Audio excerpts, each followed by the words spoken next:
নমস্কার বন্ধুরা, কেমন আছো সবাই? অদ্রিস কুকিং ব্লগসে তোমাদের স্বাগতম। আজ আবারও হাজির হলাম নতুন আরেকটি রেসিপি নিয়ে।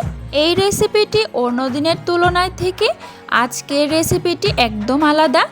তো যেহেতু এখন গরমকাল পড়ে গেছে, শরীরে অনেক জলের ঘাটতি হচ্ছে, তো এইরকম গরমের সময় যদি ঠান্ডা ঠান্ডা একটু জুস বা শরবত হয়ে যায় তাহলে কেমন হয় বন্ধুরা? তো আমি আজ করছি তোমাদের জন্য প্রাণ জুড়ানো একদম ঠান্ডা ঠান্ডা বেলের শরবত। বেল আমাদের শরীরের জন্য কতটা উপকারী সেটা আমরা সবাই জানি। এটার গুণাগুণ বলে শেষ করার মতো না। শরীর এবং পেটকে একদম সতেজ রাখতে এই বেলের গুণাগুণের কোনো শেষ নেই। তো এই রেসিপিটি বিশেষ করে যারা এখন রমজান মাসে রোজা রাখছো তাদের উদ্দেশ্যে একটা কথা বলবো, সেটা হচ্ছে তোমরা প্রতিনিয়ত এই এক মাস ধরে তোমরা এই বেলের শরবতটা খেতে পারো। কারণ এখন প্রচুর পরিমাণে তেল ময় মশলা এগুলো তোমরা খেয়ে থাকো, তো এটার জন্য পেটের অনেক রকম সমস্যা হয়। তো সব থেকে ভালো হয় যদি তোমরা এই বেলের শরবতটা প্রতিনিয়ত খাও, তাহলে তোমাদের পেটের সমস্যা থেকে অনেকটাই ভালো ফল পাবে। তো চলুন বন্ধুরা, কথা না বাড়িয়ে মূল রেসিপিতে চলে যাই। তো দেখো, আমি একটি পাকা বেল নিয়ে নিয়েছি। অবশ্যই বেলটি পাকা হতে হবে, এতে শরবতের টেস্টটা আরও দ্বিগুণ হয়ে যায়। তো আমি এখানে মাঝারি সাইজের একটি বেল নিয়ে নিয়েছি। তোমরা তোমাদের পরিবারের সদস্য অনুযায়ী তোমরা বেলটা নিয়ে নিতে পারো, বড় অথবা ছোট।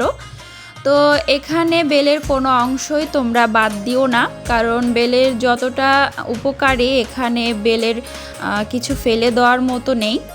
তো এখানে আমি সবগুলো ভালো করে নিয়ে নিচ্ছি। তো এখানে 2 জন বা 2 গ্লাস হিসেবে এতটুকুই যথেষ্ট, এর বেশি দরকার নেই। তোমরা চাইলে যদি অনেক ঘন করে, মানে বেশি যারা পছন্দ করো খুব বেশি করে খাবে, তো তোমরা সেক্ষেত্রে খেতে পারো। তো এখানে আমি এখন সামান্য পরিমাণে ঠান্ডা জল নিয়ে নিচ্ছি, ফ্রিজের ঠান্ডা জল। তোমরা চাইলে নর্মাল জলটাও দিতে পারো। যেহেতু এখন আমি খুব কম পরিমাণে দিয়ে জাস্ট একটু মথে নেব, আঁশ ও বেলের যে তরল মিশ্রণটি একদম আলাদা করে ফেলবো, নইলে কিন্তু ভালো মতো যখন ছেঁকবো তখন কিন্তু অনেকটাই বেল নষ্ট হয়ে যাবে। এজন্য ভালো করে মথে নিতে হবে। তো দেখো, যেহেতু বেলটা অনেক পাকা ছিল, বিচিটাও একটু বেশি হয়ে গেছে এখানে। তো বাজারের যে নর্মাল কাঁচা বেলগুলো থাকে সেখানে অত কিন্তু বিচি পাওয়া যায় না।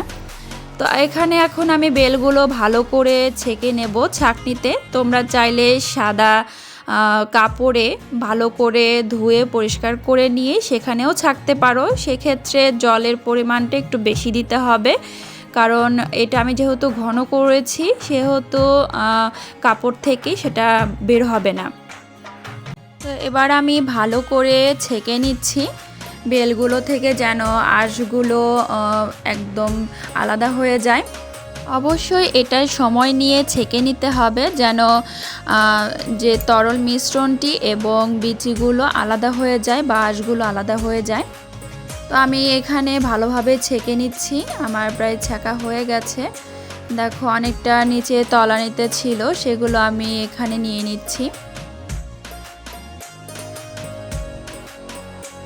আঁশগুলো এবং তরল মিশ্রণগুলো দেখো অনেকটা আলাদা হয়ে গেছে। তো এবার আমি 2টা গ্লাস নিয়ে নিচ্ছি। গ্লাসের মধ্যে আমি এখন দিয়ে দেবো আইস কিউব। তোমরা চাইলে আইস কিউবের বদলে তোমরা ঠান্ডা পানিটাও ইউজ করতে পারো। আবার প্রয়োজনে যখন তোমরা খাবে সঙ্গে সঙ্গে তোমরা আইস কিউব দিয়ে সেটা খেতে পারো। তো এখানে আমি 3 পিসের মতো আইস কিউব দিয়ে দিয়েছি। এরপর আমি এর মধ্যে দিয়ে দেব যে বেলের মিশ্রণটি ছিল একদম ফ্রেশ, সেটা আমি দিয়ে দেব সমানভাবে। 2 গ্লাসেই আমি দিয়ে দিচ্ছি। এখানে তোমরা তোমাদের মন মতো বেলের মিশ্রণটি বাড়িয়ে কমিয়ে নিতে পারো। এবার আমি এই একটি গ্লাসে হাফ কাপ পরিমাণ দুধ দিয়ে দিয়েছি। এবার এটা ভালো করে মিক্সড করে নেব। তো তোমরা মিশ্রণটি করার পর যখন পরিবেশন করবে তখনও আইস কিউবটা দিতে পারো তোমাদের ইচ্ছে অনুযায়ী। তো এখানে আমি ভালো করে মিক্স করে নিচ্ছি, যেহেতু এখনই পরিবেশন হবে সেহেতু আমি এখনই সেটা একসঙ্গে মিক্সড করে নিলাম। তো এখানে আমি 1 চামচ পরিমাণ চিনি দিয়েছি। তোমরা চাইলে এর বেশিও দিতে পারো, তোমরা এটা টেস্টের অনুযায়ী তোমরা দেবে। তো আমি অপোজিটেও এখানে আমি 1 চামচই দিয়েছি আর দিয়ে দিচ্ছি পরিমাণ মতো জল। এবার এটাও ভালো করে আমি মিক্সড করে নেব।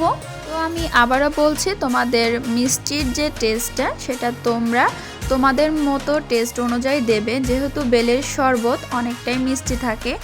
আমি আমার টেস্ট অনুযায়ী এখানে চিনি মিক্সড করেছি। এবার আমি দিয়ে দিচ্ছি 1/2 চা চামচ বিট লবণ। বিট লবণটা তোমরা যদি না দিতে চাও তাহলে শুধু লবণটাও দিতে পারো। আমি লবণের পরিবর্তে এই বিট লবণটা দিয়েছি, এতে করে এর টেস্টটা অন্যরকম হয়, একটু ট্রেন্ডি টাইপের হয়। তো তোমরা যদি এরকমভাবে খেতে চাও একবার ট্রাই করে দেখো, অবশ্যই তোমাদের কাছে ভালো লাগবে। আর ভালো লাগলে অবশ্যই কমেন্ট করে জানিও যে তোমাদের কেমন লেগেছে।